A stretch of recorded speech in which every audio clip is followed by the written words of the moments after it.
Hello everyone, I'm Ryan Hayashi. Welcome to Hayashi Dojo in Mannheim, Germany. Another karate video lesson for my students. The topic of this one being what would happen to karate in general if it were to enter the Olympic Games starting in 2020. And how would it change our karate? So it's a basic discussion about traditional karate versus sport karate. They are two different things. Traditional karate is a classical art and a cultural tradition which has a worldwide set of language attached to it. If you learn opera, classical music, it's in Italian. If you learn fencing, for example, it's in French.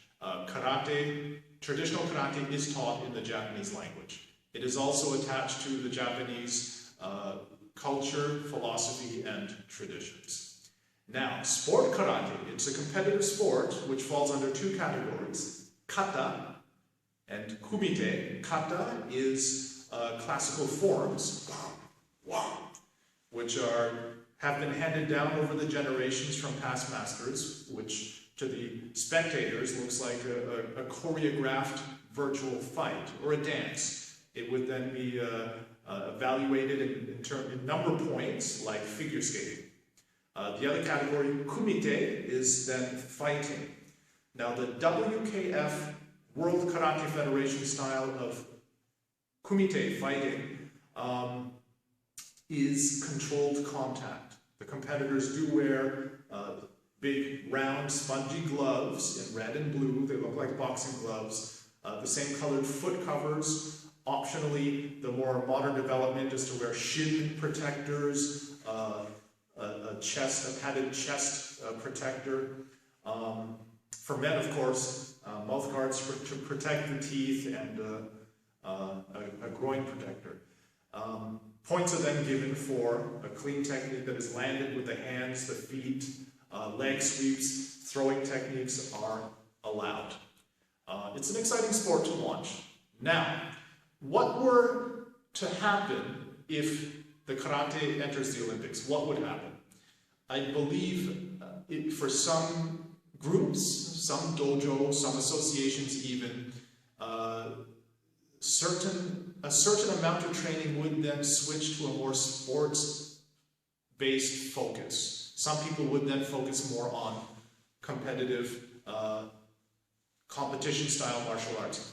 But, having said that, this will always be the minority, okay? I'm guessing, I don't have any concrete figures, but it's maybe 10% of those who actually do karate would be in that prime age of 12 or 13 to 23, 24 to be training for competition. Of those who are competition age, not everyone wants to compete. It's not for everyone. There are others who do karate because it's fun, for reasons of fitness, self-defense. They want to learn a classical art. They're attracted to the philosophy and traditions of a classical art form. So not everyone will automatically want to get in the ring and start doing competition style fighting.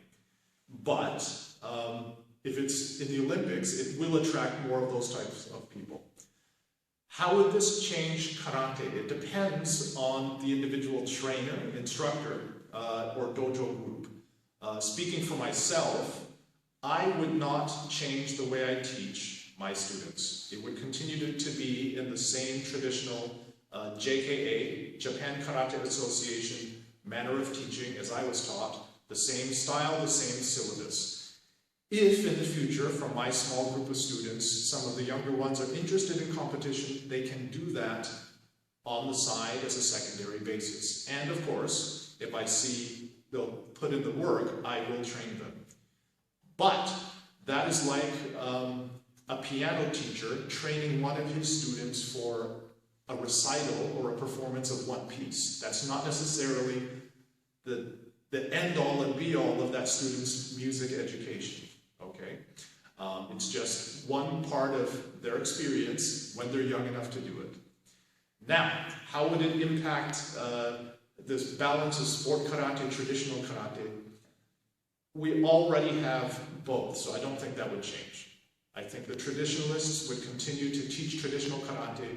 Those who are more sport-focused would continue to practice their sport karate. So I do not see a difference there.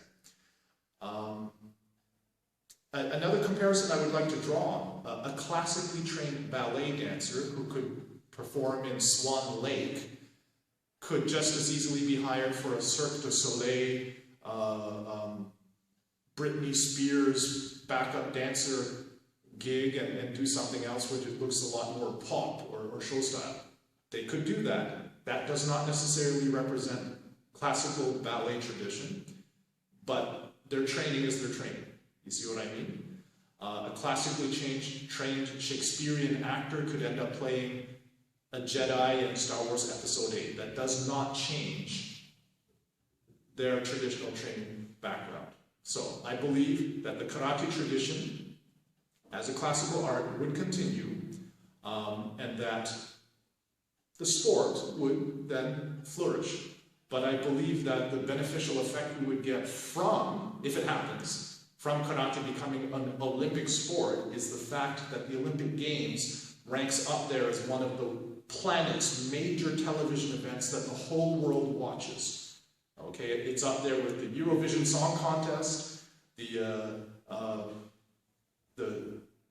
Soccer Football World Cup,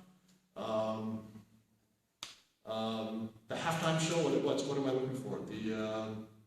You know what I'm saying? Stuff like the Prince William and Catherine wedding. There are certain events that has viewership in the hundreds of millions, and one of those events is the Olympic Games.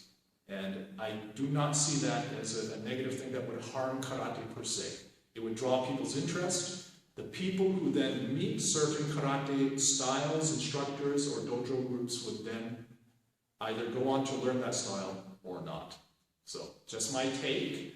I know my students are going to be asking me again and again about my opinions as I get excited about the possibility of karate turning Olympic, so I just wanted to document my opinions on the topic. Thank you for watching.